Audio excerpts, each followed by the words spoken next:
сонда батыс жағында. Бұл үшке бөлінеді. Төменгі бөлік, ортаңғы бөлік, жоғарғы бөлік.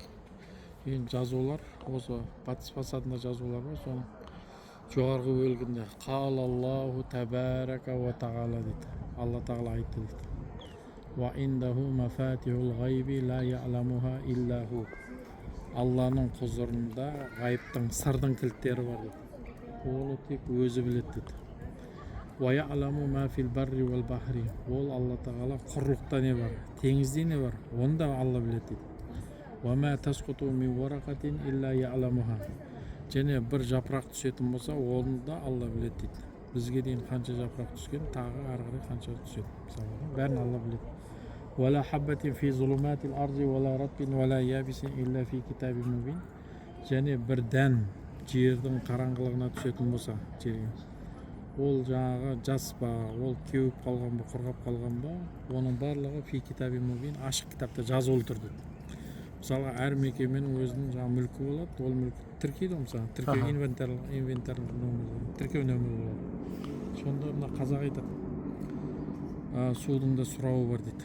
Яғни адам баласы былайша айтқан кезде біздің осы айналамыздағы заттардың бәрінің сұрауы бар, әрі иесі бар, әрі тіркеуде тұр. Біреудің мүлкі ол. Сонда жаңағы мүлкі болғанда жаңа былайша алғанда кәдімгі құмның түйіріне дейін, шаңның тозағына дейін Алла тағаланың тіркеу кітабында тұр. Қазақтың жаңағы судың да сұрауы бар дейтін сол. Сосын жалпы алғанда осы Анғам сүресінің 59 аятынан бастап 63-ге дейін жаңағы ана солтүстік фасад шығысқа барады да, сосын 63 аятпен аяқталады. Сосын ары қарай орта жаққа барайық. Ол жерде жазу жоқ. Неге десеңіз, ол да бір тәртіп қой, әдеп. Өлеке теуіп кетпесін, мал сүйкенбесін деген немен кәдімгі әшейін жұлдызбен тоқтатылған. Сол жерде жұлдыз, бұл жерде сосын тағы да бір қарасаңыз, мына ортаңғы бөлікте X-тер көрінеді. X-тер көрінеді ме? X-тер бірнеше болды. Соны әр X-тің мына ортасында мынандай жаңа свастика сияқты белгілер бар. Сонда сол әр X-тің ішінде Аллаху Рабби Мұхаммед Наби деген жазу бар. Бұлардың бәрі жазу.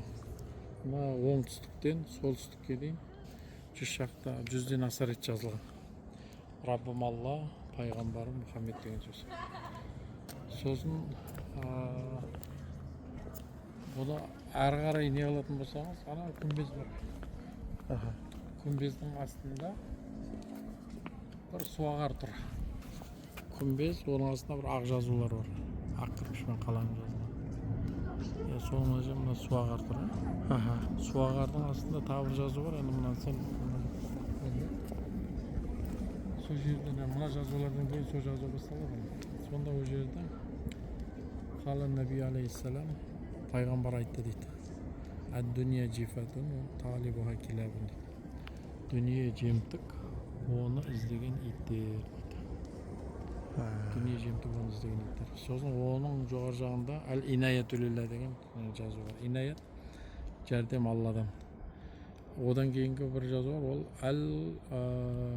Әл-Атаулилла, си Алладан дейді. Алладан жәрдем берілсе, жәрдем келсе, ол адамға Алланың сыйы болады дейді. Енді осындай осы жазуларды біз кезінде зерттеп кітап етіп шығарғанбыз. Қожа Ахмет Яссауи кесенесі деген бір кітап шықты. Енді бұл жерде енді осы Қожа Ахмет Яссауи кесенесіндегі жазулардың мәні деген тақырып бойынша қазір жұмыс жасап жатырмыз. Мәтінде бәрін түгендеп кітап етіп шығардық. Енді соның не үшін жазылған, соны қарастырып жатырмыз. Сөйтсек, әзірдің өзінде кәдімгі сырлар шығып жатыр, хикметтер. Сонда қалай дейтін болсаңыз, жалпы мына 4 саты бар: шариғат, мағрифат, тариқат, хақиқат деген. Сонда сол шариғат, осы біз батыс фасадты шариғат деп атадық. Неге десеңіз, шариғат Шариғаттың негізгі талабы Аллаға сену, пайғамбарды мойындау, яғни ла иляха иллалла Мұхаммед Расулулла. Сол жаңа шариғаттың негізгі талабы, яғни иман деген сөз. Сонда осы батыс фасадтағы жазулардың барлығы адамды осы иманға қарай жол сілтейді, иманға қарай. Сонда қалай дейтін болсақ, енді сіз хабарыңыз болса, исламда 5 парыз бар дейміз. Сонда исламдағы 5 парыз, соның біріншісі калима дейді ғой, жаңағы иман айту. Ла иляха иллалла Мұхаммед Расулулла. Ашхаду ан ла иляха иллалла, ашхаду анна Мұхаммадан абдуху. Екіншісі күніге 5 уақыт намаз оқу, үшінші Рамазан айында ораза ұстау, төртінші малы болса зекет беру, бесінші шамасы келсе өмірінде бір рет қажылыққа бару. Сонда ана терезені көріп тұрсыз ба? Сонда сол терезе мысалы жаңағы исламның 5 парызының біріншісі иман. Иман есебінде. Иманнан кейін не болады деген кезде күніге 5 уақыт намаз оқу. Соның ар жағы кәдімгі мешіт. 5 уақыт намаз оқитын жер. Енді тағы бір нәрсесі, енді иманның өзінде 7 парыз бар дейміз. 40 парыз деген бар ғой, білетінсіз. Сол 40 парыздың 5-еуі исламда, 7-еуі иманда дейміз. Яғни Аллаға сенудің 7 пункті бар да. Соның енді біріншісі, енді мынаған бір назар аударсаңыз, 1 терезе, 2, 3, 4, 5, 6, 7. 7 терезе. Мына жерден басталады. Сонда оны мына арабшада әмәнту биллахи деген сөзбенен жинақтаған иманды. Міне. Әмәнту биллахи, Аллаға иман келтірдім, ва мәләикати, періштелеріне, ва кутуби, кітаптарына, ва русули, пайғамбарларына, ва лияумил ахири, ахирет күніне, ва бил қадари хайри ва шарри мин Аллахи тағала, жақсылық жамандық тағдыры бір Алладан екендігіне, ва баъсу бадал маут, өлгеннен кейін қайта тірілуге сендім деген 7 иманды осы 7 тереземен берді. Ол ашылып жатыр мысалы сырлар. Одан кейін иманның өзінің дәрежелері болады, сенімнің. Соның бұлайша бастамасы иманы мүжмәл деп аталады.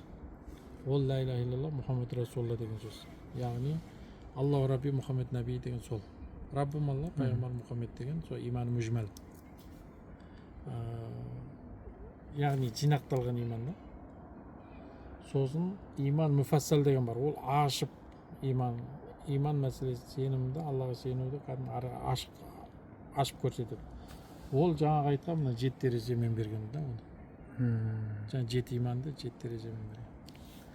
Сосын тағы бір түрі бар дәрежесі иманның.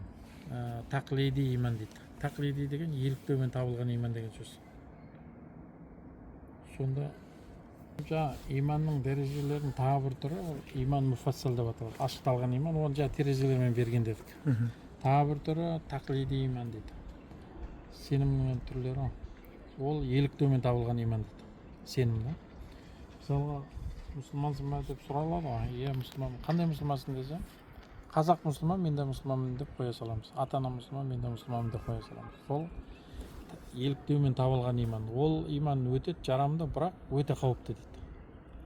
Себебі адам өзі саналы түрде Аллаға сенбесе, иман келтірмесе, басқа бір жаққа адасып кетуі мүмкін. Біреулер деген алып кетіп қалуы мүмкін. Шатастырып бұзып дегенде.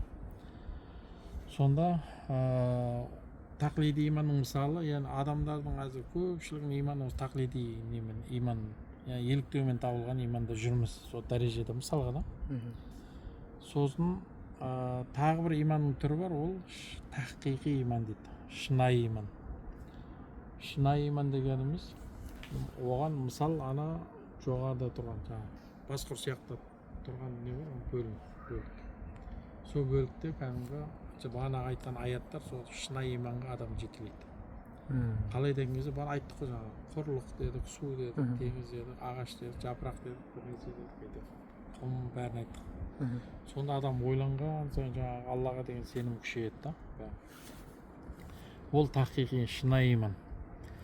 Сонда шынайы иман, хақиқи, тахқиқи иман, ол кәдімгі ең жоғарғы дәреже болып табылады. Сонда мына жерде де ең жоғарысына жазып қойған да. Енді қорыта айтқанда, мына жұлдыздар жалпы адам баласы. Мұсылман, кәпір, жақсы жаман бәрі. Мгм. Жалпы адам баласы. Содан кәдімгі ары қарай ла иляха илlalloh Мұхаммед Расулулла десе, Аллаху Рабби Мұхаммед деп, Раббым Алла, пайғамбар Мұхаммед десе, ол санасы өседі. Мгм. Бір саты болса да ол көтеріледі. Сосын басқа да тәпсили, мұжмәл иман, тәпсили иман деп, мұфассал иман деп бәрін сол жерде қарастырады да, содан барлығынан өткеннен кейін кәдімгі саналы түрде иман келтірген кезде ана жоғары дәрежеге жетеді. Енді мына Еуропада мұсылман болып жатқан ғалымдар бар ғой, зерттеулердің нәтижесінде да. Солардың иманы сол шынайы иман болып табылады. Оларды ешкім адастыра алмайды. Неге деген кезде олар кәдімгі өздері саналы түрде зерттеулердің нәтижесінде иман келтірген болып табылады да. Әркімге еріп кете бермейді олар. Сонда сол шынайы иман дәрежесі ең жоғары. Енді бағана айттық, ана суағардың астында жазу бар деп. Мына стандарт, жалпы стандарт иманның дәрежелері осы жерге дейін да. Осы қабырға, осы басады. Енді одан әрі қарай қарайтын болсақ, ана жаңа суағардың астында бір жазу бар. Ол жерде әд-дүния жифатун талибуха килабун дейді. Дүние жемтік, оны іздеген иттер дейді. Яғни бұл жерде адам баласы, сен иманыңды сондай жоғары дәрежеге көтердің ба дейді. Бірақ алдыңда тағы дүние деген нәрсе сынақты шығады дейді. Дүние деген пендешілік. Ол қызғаншақтық болуы мүмкін, білімсіздік болуы мүмкін, шыдамсыздық болуы мүмкін, тағы басқа. Яғни дүние деген бұл жерде сол кәдімгі пендешілік. Сондай нәрселер алдынан шығады дейді. Ескертіп отыр. Оған сен еріп кететін болсаң, ол кәдімгі нәжіс дейді да, лас нәрсе, жемтік. Сен де бір ит боласың дейді да, кәдімгі. Сондықтан ол бар. Одан кейін тағы бір мағынасы кәдімгі, ей адам баласы, мына сендердің байлық деп жүргендерің, осы дүние деп жүрген заттарыңа кәдімгі таласып, тартысуға тұрмайтын зат. Босқа әуре болмаңдар, бір-біріңді атысып, шабысып бір-біріңмен. Сонда жаңағыда ырылдаспаңдар ит сияқты деген оған. Оған тұрмайды оған. Соны түсініңдер дегенде. Содан ана жоғары жағында әл-инаяту лилля дейді. Алладан жәрдем болса, яғни сол дүниеге берілмей, пендешілікке салынбай адам өзін тазартып, кәдімгідей Алладан айтып жәрдемін тілесе, Алла оған әл-атау лилля сыйлық береді. Сыйлықпен жаңағы Алла тағала жүрек көзін ашады. Өзі деген былайша айтқан кезде рухани дәрежелерге жетеді ол адам. Алланың сыйлығын алған адам. Оны бізде жаңа әулие деп атаймыз, мысалы. Әулие Қыдыр атаның оқиғасы бар, Мұса пайғамбармен Құранда. Солардың барлығы Алла тағаланың арнайы ілімін, білімін алған кісілер болып табылады. Яғни ол да терең енді арғы. Сонда жалпы алған кезде осы батыс фасад кәдімгі шариғат деп енді аталған болса, соның ең негізгі талабы иман, иманның дәрежелерін бәрін осы жерден көре аламыз. Сондықтан бұл шариғат деп аталады. Тағы бір қызығы, мына жерде бір есік, мына жерде терезелер, мына оң жақта, оңтүстік жағында кәдімгі арғы бөлме асхана деп аталады. Енді бір суреттерде осы жерде де бір есік болды деп айтады, реставрациядан бұрын да. Оны анықтаймыз алдағы уақытта. Мынау енді бір есік. Былайша қарасақ, адам екі нәрседен тұрады, тән және жан. Екеуіне де азық керек. Тәнге де азық керек, жанға да азық керек. Сонда тәннің азығын қайдан аламыз? Асханадан, ақ дастархан. Сосын деген жанға азық. Жанға азықты қайдан аламыз? Оны кәдімгі мешітте. Символист. Алланың үйінен да. Сонда сол да шығып тұр, мысалы. Сонымен қорыта айтқан кезде бұл енді иман мәселесі, жаңа шариғатта отады. Енді бір топ адам айтады. Мен бір нәрсе үйрен, білім алғым келеді дейді. Құр сеніммен жүрмей, білім алуым керек дейді. Сосын деген бір тобы сол білім алуға кетеді. Оған мына солтүстік портал дейміз. Сол солтүстік порталдағы жазулар қалай білім алу керек екендігін көрсетеді. Мына батыс фасадтағы жазулар иман дедік қой жаңа. Мысалға адамдардың барлығына 100% ілім алыңдар деп те айта алмайсыз. Білім алыңдар деп айта алмайсыз. Неге деген кезде біреулер сол малын бағып жүргісі келеді, кәсібін жасап жүргісі келеді, бала шағасын ағарып жүргісі келеді. Бірақ ана бір топ, мысалы 30% дейік адам баласы. Сен кәдімгі білім алғысы келеді, сен оны тоқтата алмайсың. Барлығын бірге кәдімгі, бәрің білім алың деп те айта алмайсың, бәрің білім алмаң деп те айта алмайсың. Алмаң деп. Неге деген кезде бәрібір бір топ адам білім алғысы келеді. Жарайды, енді мына сенім иелері, өзін сенімін қалыптастырған адамдар ары қарай Алла тобасын айтып, тазаланып жүре берсін. Енді қалай білім алу керек екендігін көріп қайтайық деп. Жаңа солтүстік порталда мына Сайфолла аға, мына жазуларды сіз оқыдыңыз ғой, мына жардағы жазуларды. Ол сізге дейін бұрын кісілер оқыды ма, или сіз? Анықталған. Негізі анықталған. Барлығы емес, енді қысқасы біз енді зерттеген кезде біз тұтас бәрін меңгеруді не қылдық, мақсат еттік. Толық ашық шығу. Мүмкіндігінше былайша енді көзге көрінетін жазулардың бәрін тізіп алдық. Сіз ана жоғары жағында оқыдыңыз? Бізге дейінгі зерттеушілер өздеріне керек жерлерін ғана алған. Мысалға біреулер тарихи деректерін алған, біреулер жаңағы айтор көрінген сөздерді алған. Бізге дейін ешкім толық зерттеуді мақсат етпеген. Біз сол толық зерттеп, әзірге жаңағыдай компьютерде теріп, аударып, жаңағыдай бірнеше тілге сөйтіп кітап етіп шығардық. Енді бұлай бір көрінбей тұрған жердегі бір нәрсе болмаса, бұлай көрініп тұрған заттың бәрін алғанбыз. Кітабымызға қосып.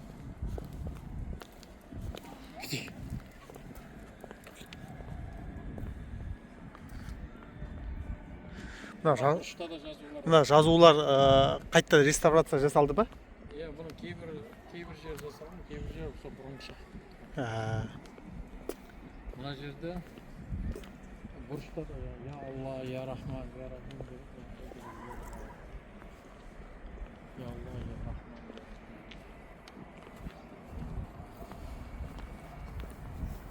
Мына жер шілдехана деп аталады. Адамдар жаңағы чилла деген 40 күн деген сөз. 40 күн жатып өздері сондай жаңағы пайғамбарымыз саллаллаху алейхи вассалам хадис шариф бар. Кімде-кім 40 күн ықыласпен Аллаға құлшылық жасайтын болса, Алла Тағала оның жүрегіндегі даналықты тіліне шығарады дейді. Сонда адам жауап береді. Адам медитация жасайтын жер деген. Қожа Ахмет Яссауи жер астына түсіп не істеді деген осы жер ма? Жоқ. Енді мына батыс солтүстік портал деп атаймыз. Оны біз шартты түрде мағрифат деп атадық. Білім алу деген мағынада да, тану. Енді бұл жердегі жазулар мына ойықтан басталады. Ойық. Да? Сол ойықтың ішінде ақ кірпішпен қаланып жазулар доғаланған. Ол жердегі жазуда бисмилlah қала расулулла, Алланың елшісі айтты дейді. Ман арафа нафсаху фақат арафа раббаху. Кім өзін өзі таныса, ол Құдайын таниды дейді. Кім өзін өзі таныса, ол Құдайын таниды дейді. Яғни демек, мысалға білім алуға келдік, бір 30% адам баласы. Сонда бұл жерде бізге ескертіп жатыр. Өзіңді өзің танысаң, Құдайыңды танисың дейді. Өзін өзі тануға шақырып жатыр. Мысалға, Яссауидің ізбасарларынан біреу бар, Юнус Эмре деген Түркиядан болған да кезінде. Сол кісі бір хикметінде даналық сөзінде айтады. Илим білмектір, илим кендин білмектір. Сен кендini білмесең, о неже оқымақтыр дейді. Ілім дегеніміз білу дейді. Білу деген өзіңді өзің тану дейді. сен өзіңді өзің танымайтын болсаң, ол қандай оқу дейді. 4 жыл оқисыз ба, 8 жыл оқисыз ба, 1 жыл оқисыз ба, сол сіздің алған біліміңіз сіз өзіңізге қызмет ету керек. Кім екендігіңізді сіз жаңағыдай анықтап тануға жол ашу керек. Ал енді танымасаңыз, онда енді сол былайша айтқан кезде мақсатсыз келіп кеткенмен бірдей боласыздар. Оны Шәкәрім атамыз айтады. 3 сұрақ қояды оған. Келдім қайдан, не етсем пайдам, өлгеннен соң не боламын деген 3 сұрақ дейді. Әрбір есті азамат осыны өзіне қою керек дейді. Қайдан келдім, не етсем пайдам, өлгеннен соң. Сонда қарап отырсақ, шындығында да осы білімнің өзі кәдімгі адам өзін өзі танудан басталады, Құдайды тану. Сосын мына оң қанат дейміз, мына жағын. Сол жерде байқасаңыз, ол жерде де свастика сияқты белгілер тұр. Ол мәңгілік қозғалыс. Ол жерде соның бәрі жазу. Сонда ол жерде айтады, әл-абду юдаббиру дейді, пенде жоспарлайды дейді. Тұтас сол жазылғанда бірнеше рет. Әл-абду юдаббиру, пенде жоспарлайды. Сосын ар жағын сол қанат дейміз. Ойықтың ар жағын. Ар жағын, ойықтың ар жағын. Ол жерде де сол свастикалар бар. Ол жерде «Валлаху юқаддиру» деген сөз бар. Яғни Алла шешеді дейді. Пенде жоспарлайды, бірақ Алла шешеді деген. Шындығында да жобатап жол көрсетеді келешек қауым үшін. Яғни мына мәңгілік қозғалыстың белгісі тоқтап, ұйықтап жатпа дейді да. Күндіз түн айта ойлан, жол тап, жобатап жол көрсетеді. Яғни өзіңе, бала шағаңа, туған туысқаныңа, ел халқыңа, жалпы адамзатқа қызмет ет дейді. Сен сол үшін жаралғансың да, мысалы. Сондай адамдық борышыңды сен өзің білуің керек дейді. Сонда жобатап жол көрсетті. Алла абдүйда беру пенде жоспарлайды. Ар жағында Алла шешет дегенді де ұмытпа дейді. Осыны біздің ел жақсы түсінген. Әрқашанда жаңағыдай бісмілләмізбен жүреміз. Құдай тамақ береміз, садақа береміз дегендей. Мысалы әскерге барса да, қайтқанда да, тойдың алдында да хатым Құран түсіріп садақа береміз. Тойдан кейін де айтып шүкір деп. Сонда былайша айтқан кезде жүріс-тұрысымыздың бәрі сол Аллаға деген «Валлаху юқаддиру», Алла шешеді дегенге сенеміз да. Соны барынша жаңағыдай орындауға тырысамыз. Оның бәрі осы елімізге әбден сіңіп кеткен. Ястауи жол қайда дейтін болсақ, сол қазақтың өзінің кәдімгі әзіргі салт дәстүрі, мінез құлқында тұр, ол басқа жақта емес. Сосын мына жерді біз оң қаптал дейміз. Мына суағарлар тұр, екі суағар, соның ар жағындағысы. Бұны оң қаптал дейміз. Оң қаптал болғанда байқасаңыз квадраттар тұр. 1, 2, 3, 4 квадрат. Қапталдан. Ар жағында қаптал. Жарық, қараңғы болып тұр. Көзім. Мыналар ма? Есіктің үстіндегі ме? Көлеңке түсіп тұрған жері. Аха, түсіндім. Сол жерде кәдімгі 4 шаршы тұр. Сонда ең төменгісінде жазылған әл-мүлку лилла дейді. Байлық, билік Аллаға тән дейді. Байлық, билік Аллаға тән. Яғни мен осы әл-мүлк, мүлк Алланікі деген сөз ғой. Мен бұрын ойлайтын едім. Мүлк деп жазғанда мүлк Алланікі дегенде осы заттарға біреулер тиіспесін деп жазып қойған шығар деп. Сөйтсем бұл одан да терең екен. Байлық, билік Алланікі. Яғни адам баласы, бұны жаздыртқандағы негізгі мақсаты, адам баласы бұл жаңа байлық, билікке алданып қалма. Мәңгі менікі болады, менде тұрады деп ойланып қалма дейді. Неге деген кезде ол саған берілген аманат, байлық та, билік та. Сен сол байлық пен билік саған аманатқа 4 жылға беріле ме, 8 жылға беріле ме, одан да көп беріле ме, одан да азға беріле ме. Сен соны пайдаланып, соны кәдімгі былайша айтқан кезде халықтың игілігіне, адамзаттың игілігіне жұмса дейді. Байлығыңды да, билігіңді де. Сосын ешқашан кәдімгідей мен мәңгі осы билікте қаламын, байлық мәңгі менде қалады деп ойлама дейді. Ескерту да. Мүлік Алланікі дейді. Болды. Яғни қазақта да сөз бар, адам ғафыл, дүниені дер менікі. Менікі деп жүргеннің бәрі оныкі. Жан кетіп, тән де кетіп, мал қалғанда сонда ойлы болады не сенікі дейді. сосын оның жоғары жағында Хидаятулилла деген жазу бар. Хидаятулилла деген мына екінші төртбұрышта ма? иә, тура жолға бастау ол Аллаға тән дейді. Хидаят Алладан. Тура жолға бастау ол Аллаға тән. Сол екі реттен қайталанады. Екеуі әл-мүлкі, екеуі әл-хидаят. Яғни бұл жерде біздің байқайтынымыз жалпы білімімізді біз тереңдеткен сайын осындай нәрселердің сырын біле береді екенбіз.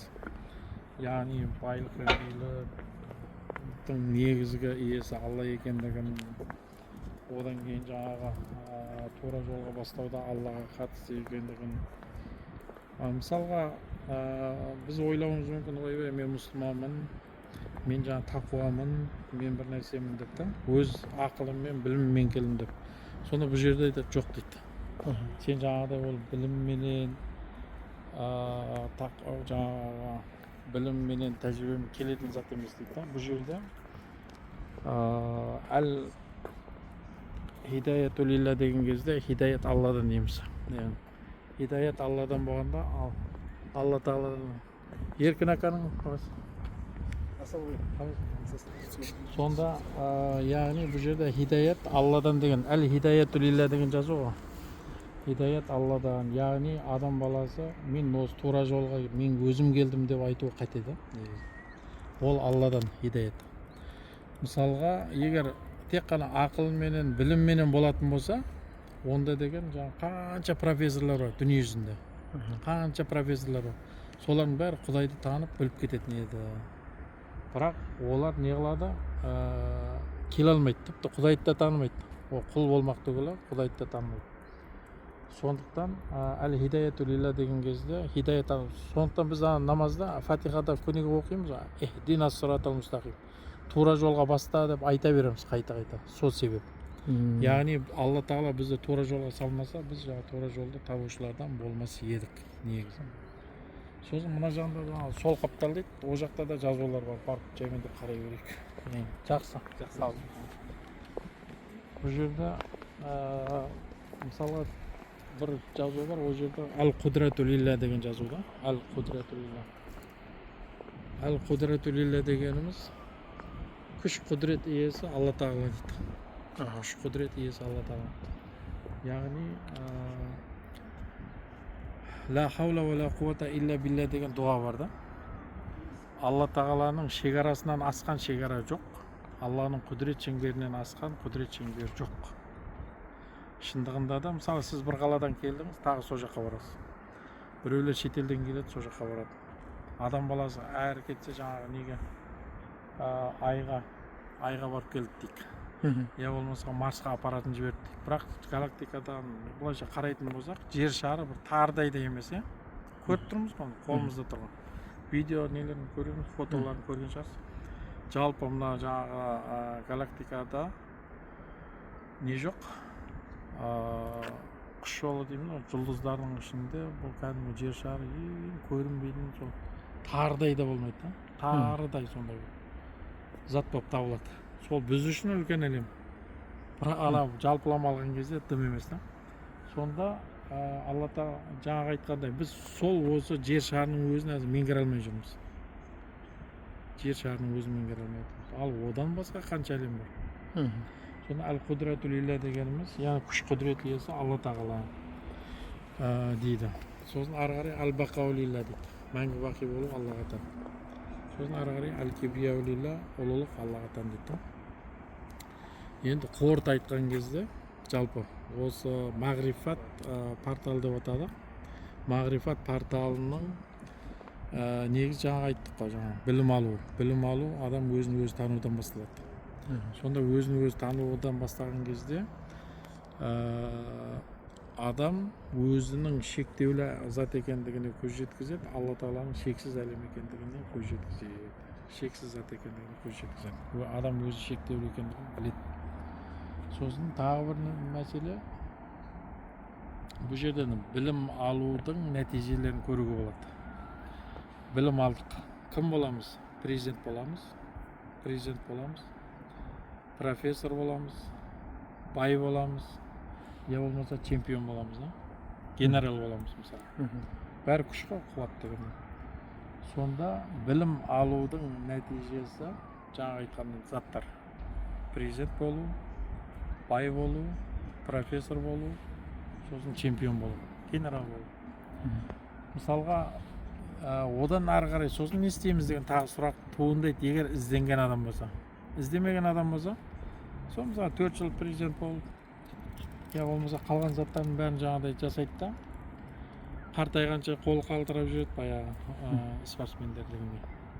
Сонымен дүниеден өтеді ауымен. Сол қалған зат сол болады. Бірақ мысалы Әмір Темір дейік. Әмір Темір ұлылықты қалаған. Ұлы болып, тарихта аты қалғанда. Және соның жолын жаңағыдай ізденген. Ары қарай не істеймін? Жарайды, мен білімім бар, патша болдым, әлемді билеп жатырмын. Бірақ одан әрі не болады деп олар іздеген да. Ізденгендер ол әрқашанда тарихта қалған. Ізденбегендер сол күйі жаңағы заманында өмір сүргенде сонымен жоқ, көптің бірі болып кете береді. Мысалы Әмір Темір барлық жерде Тимуриттер анау-мынау дейміз ғой мысалы. Сонда солардың бәрі еңбек еткен, қараптан қарап Тимур болмайды мысалға да. Сол енді мен де білім алдым, белгілі бір дәрежеге жеттім. Ары қарай маған да сол мәңгі болған Алла Тағаланың несі керек, ұлылығы маған керек. Мен сол Алла Тағаланың жаңағы Алла Тағаламен байланыста болғым келеді деген адамда сұрақ болатын болса, соның жауабы шығыс жағында берілген. Иә, шығыс жағында. Кетті онда шығыс жағына қарай. Бұл жерде жалпылама алған кезде иманын реттеп алды адам баласы, иә? Сен ар жақта. Ар жақта иман, мына жақта білім. Сол жақта білімін алды да, белгілі бір дәрежеге жетті. Енді ары қарай әл-бақа улилла, мәңгі бақи болу Аллаға тән екендігін білді. Өзі фәни, жойылып жоқ болып кетуші екендігін білді. Енді сол бақи болған Алла Тағаламен байланыс жасағысы келді. Сонда не істеймін десем, мына шығыс фасадта соған жауап берді.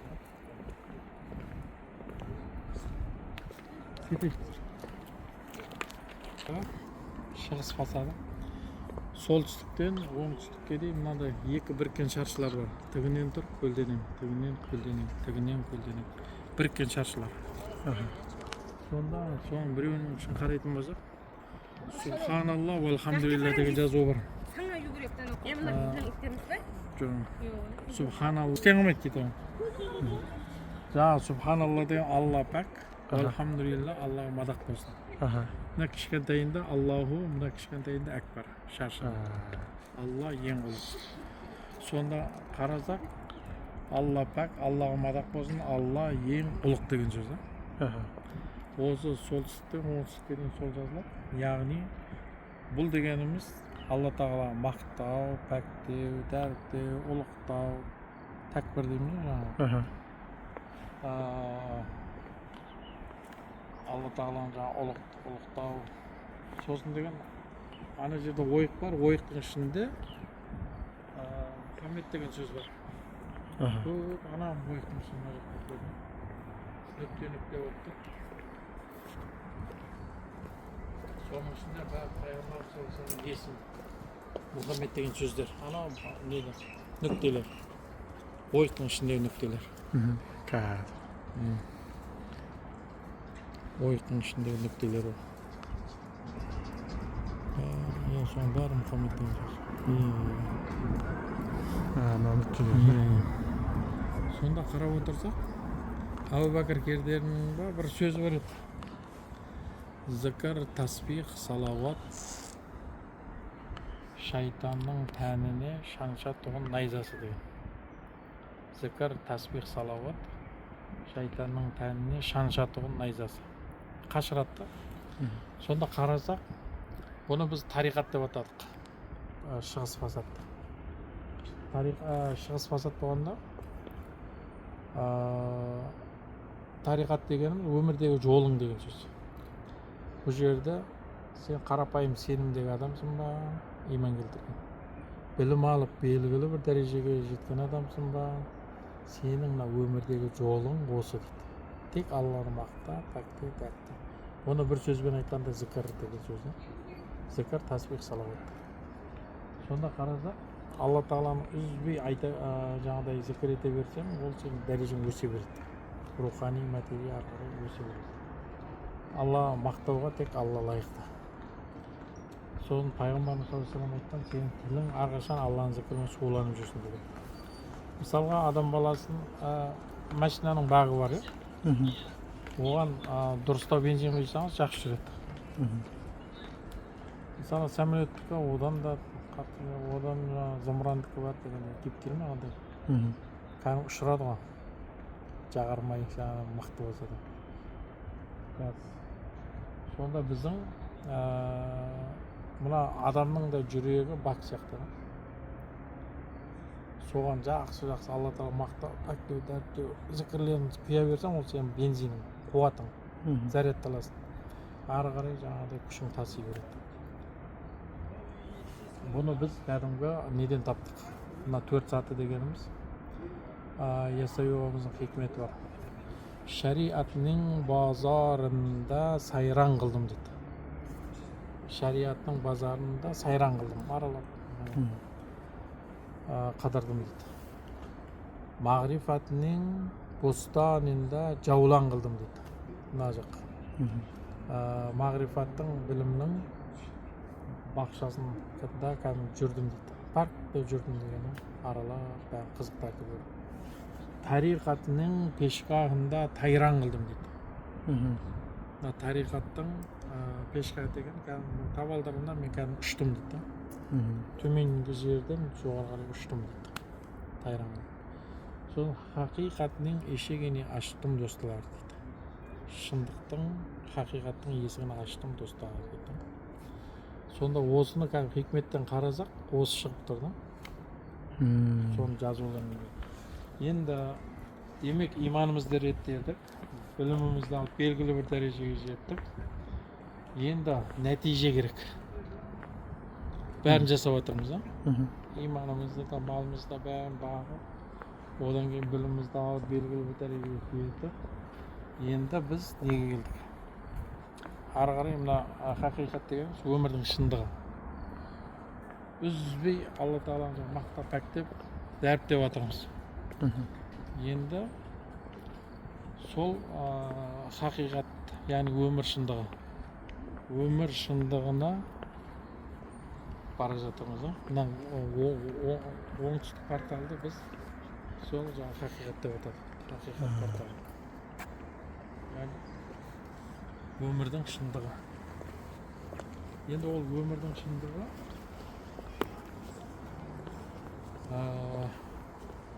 қалай болады деген сұрақ туындайды ғой. Не нәрсе ол өмірдің шындығы?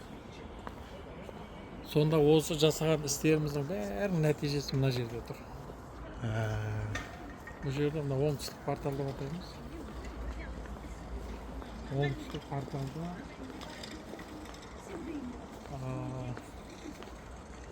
мына қақпа бар, қақпа есік. Сол қақпада квадраттар бар. Оң жақ, сол жақ. Оң жақ, сол жақта кәдімгі мына қақпада бар. Мынау енді копиясы, көшірмесі оригиналы реставрациядан. Сонда қарасаң бір квадрат бар, оң жағында да, сол жағында да, жоғары жағында есік. Сонда оң жағындағы да жазу бар. Бәбу саадат, мағдану саадат дейді. Әулиелердің есігі бақыттың кені дейді. Әулиелердің есігі бақыттың кені дейді. Енді әулиеге тоқталайық. Әулия-уллах, Алланың достары деген сөз. Аллаға жақын құлдар деген сөз. Олар кімдер деген кезде? Ла илаха иллаллах десеңіз, не болады? Ла илаха иллаллах Мұхаммад Расулаллах десеңіз, сіз Аллаға бір табан жақындайсыз. Сол Алланың жолын үйреніп бастасаңыз, ілім алу үшін сауап аласыз. Жомарт болсаңыз, жомарт боласыз. Анауына кете береді, дәрежелер көп. Содан кейін ілімді терең меңгерсеңіз, ғалым деп аталасыз. Ол да үлкен сауап. Одан ары қарай тереңдеген адамдар әулие деп атайды. Рухани. Сол әулиеліктің өзінің дәрежелері болады. Соның ең жоғары дәрежелерінің бірі ғаус. Оның ар жағында құтып деген дәреже бар. Құтып дегеніміздің арабшасы құтып, мағынасы темір қазық деген сөз. Ең жоғары дәреже. Қожа Ахмет Яссауи бабамыздың дәрежесі құтып. Құтып бұл ақтап дейді. Яғни темірқазықтардың темірқазығы дейді. Құтыптың құтыбы, құтыптардың құтыбы. Сонда қарасақ, құтып деген дәреже ең жоғарғы дәреже. Сонда бұл құтып дәрежесінің былайша алып қараған кезде темірқазықтың маңыздылығын білесіз. Мысалы, кезінде Ислам Каримов бір сөзінде айтып отыр. Біздің өзбекте бір мақал бар дейді. Қазақтан жолдасың болса адаспайсың деген дейді. Сонда оларда қалалық мәдениет, бізде енді далалық мәдениет көбінесе далалық болғанда. Сонда біздер табиғатпен үйлесіп неғып кете берген, санасып, есептеп кете берген. Сонда нені темірқазықта белгілеп қояды да, күндіз түні қысы жазы ұлы далада кезіп жүріп, қайтадан адаспай барып келе береді, мақсатына жетіп барып келе береді. Сонда қарасақ, бұл дегеніміз кәдімгі темірқазықты белгілесең адаспайсың деген сөз. Ол дәлелденген. Өзінің бір несі бар. Сол сияқты неде руханиятта да темірқазық деген дәреже бар. Сол Яссауи бабамыз соған жеткен. Сондықтан Яссауиді белгілесек адаспаймыз да. Сондықтан Яссауиді белгілеп қоямыз. Ары қарай кем кетіп болатын болса, онда басқа жақтан ала бер. Бірақ әулие аттаған оңбайды дейді. Бірінші өзіңді сыйла, таны, біл, үйрен, Яссауиді меңгер. Одан кейін барып қалған жақтан жинай бересің да. Енді бұл жерде шындығында да мына жаңағы айтқандай дәрежелер, жалпы адамдар, ғылым, ғалым, одан кейін әулие, оның ар жағында жаңағы Махди деген бар. Ол әулиеліктен де жоғары. Сонда ол ең жоғарғы дәреже болып табылады да. Сонда бұл жерде айтып отқаны әулиелердің есігі бақыттың кені дейді. Мысалға, оның көзі тірісі бар ма, дүниеден өткені бар ма? Қалай болғанда да ол бақыттың кені. Мысалға, мына дүниеден өткен дейді, мысалы, Қожа Ахмет Яссауи. Келдік, әйтеуір бір нәрсе пайдаланамыз. Қанша көріп жүрміз, мысалы, мұсылманы бар ма, кәпір бар ма, басқасы бар ма дегенде. Кім болмаса ол болсын, дінсізі бар ма, тақуасы бар ма, жақсы бар ма, жаманы бар ма? Барлығы осы жаққа келсе, әйтеуір бір нәрсе ғибрат алып кетеді. Яғни жаңағы айтқандай байлық кен. Сол кенге келген адамға бір байлық жұғады да, рухани. Енді әулиелердің есігі бақыттың кені деді. Сондықтан біз міндетті, мына қазақта не бар, жақсы сөздер. Аузында Алласы бар, қойында Құраны бардың бәрін жақсы көрген ғой қазақ. Тіпті үйінің төрінен орын береді, жылы суын дайындап береді, дәрет суын дайындап береді. Сондағысы әйтеуір Аллаға бір табан жақын ғой деп есептейміз. Құран оқытамыз, бір нәрсе қыламыз дегенде. Ол бәрі жақсы қасиеттер. Алланың жақсы көрген заттарын, жақсы көру керек деп. Сосын жаратқан заттарын жақсы көру керек. Сонда екінші соңғы бір не бар, квадрат бар, ол жерде. Бұл қайтсында квадрат? Мына есік бар ғой. Есіктің оң жағында, сол жағында көрініп тұр өзі. Сызықтар тұр. Сонда бұл жерде хуббус саадат, мифтаху саадат деген жазу бар. Жаңа біріншісі әулиелердің есігі бақыттың кені деді ғой. Кен деген байлық. Мысалға бір сейфтің ішінде тұрған ақша. Енді оны алу үшін не керек? Кілт керек, пароль керек. Сонда мына соңында соны айтады. Хуббус саадат, мифтаху саадат. Әулиелер сүю бақыттың кілті дейді. Демек сен Алла деген құлдарды жақсы көретін болсаң, онда сен бақыттысың. Ол жаңағы айтқандай дәрежелер өсіп кете береді. Қай дәреже? Дүниеден өткені бар ма? Көз тірісі бар ма? Әулиенің қасында болсаң, сен жаман болмайсың. Әулиенің жағына былайша айтқанда бақыттың кені. Ал әулиені сүю бақыттың кілті дейді. Саған кілт керек болса, кәдімгі не боласың, жақсы көресің. Енді бұл жерде әулие дегенде жаңа тек адам затты айтып отырмыз ғой. Бірақ осы жаратқан жаратылыстың барлық Алланың жаратқан жақсылығы, мысалы жаратқан заттары. Жаңа өсімдіктер әлемі бола ма, жануарлар әлемі бола ма, басқа табиғаттың барлық түрі. Бұлардың барлығын сен жақсы көрдің. Махаббат. Төбе сол махаббатқа келіп тұр да. Сүйіспеншілік, сүю. Сонда махаббатпен жаратқан адамзатты сен де сүй, ол Алланы жаннан тәтті. Адамзаттың бәрін сүй бауырым деп, тағы да ары қарай кетемін. Хақ жол әділетті деп. Онда былайша айтқан кезде сол махаббат не дейді? Әулиелер сүю, әулиелерге махаббат қою, ол кәдімгі бақыттың кілті дейді. Енді бұл жерде қорытындылайтын болсақ, ана жазудың басында бір кілт туралы айтып өтті. Ғайыптың кілттері, сырдың кілттері, Алланың құзырында.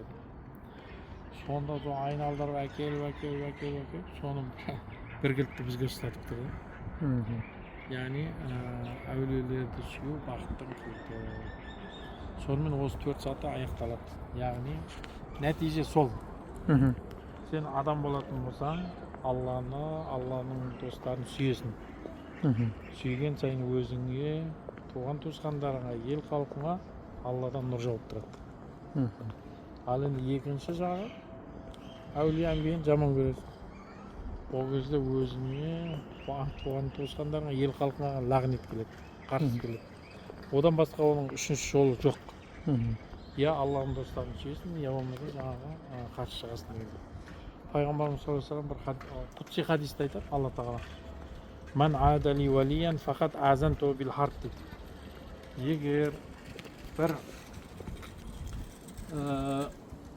әулие құлыммен біреу жауласатын болса дейді, мен оған соғыс жариялаймын дейді Алла тағала.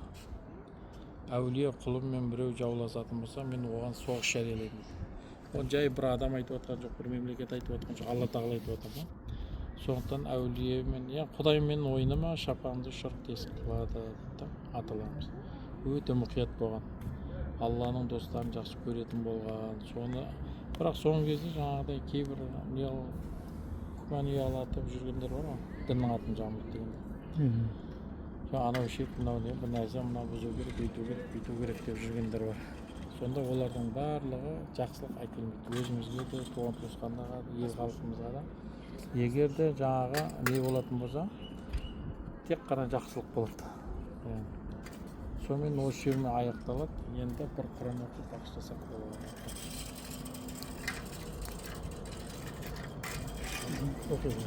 أعوذ بالله من الشيطان الرجيم بسم الله الرحمن الرحيم فاذكروني أذكركم واشكروا لي ولا تكفرون يا أيها الذين آمنوا استعينوا بالصبر والصلاة إن الله مع الصابرين ولا تقولوا لمن يقتل في سبيل الله أموات بل أحياء ولكن لا تشعرون سبحان ربك رب العزة عما يصفون وسلام على المرسلين والحمد لله رب العالمين اللهم اغفر لي ولوالدي ولجميع المؤمنين والمؤمنات والمسلمين ربنا لا تزغ قلوبنا بعد إذ هديتنا وهب لنا من لدنك رحمة إنك أنت الوهاب يا жаратқан осы оқылған аяттардан болған сауаптарды әуел сүйіп пайғамбарымыз алейхиссалату уассалам руханиятына уәшетте алла.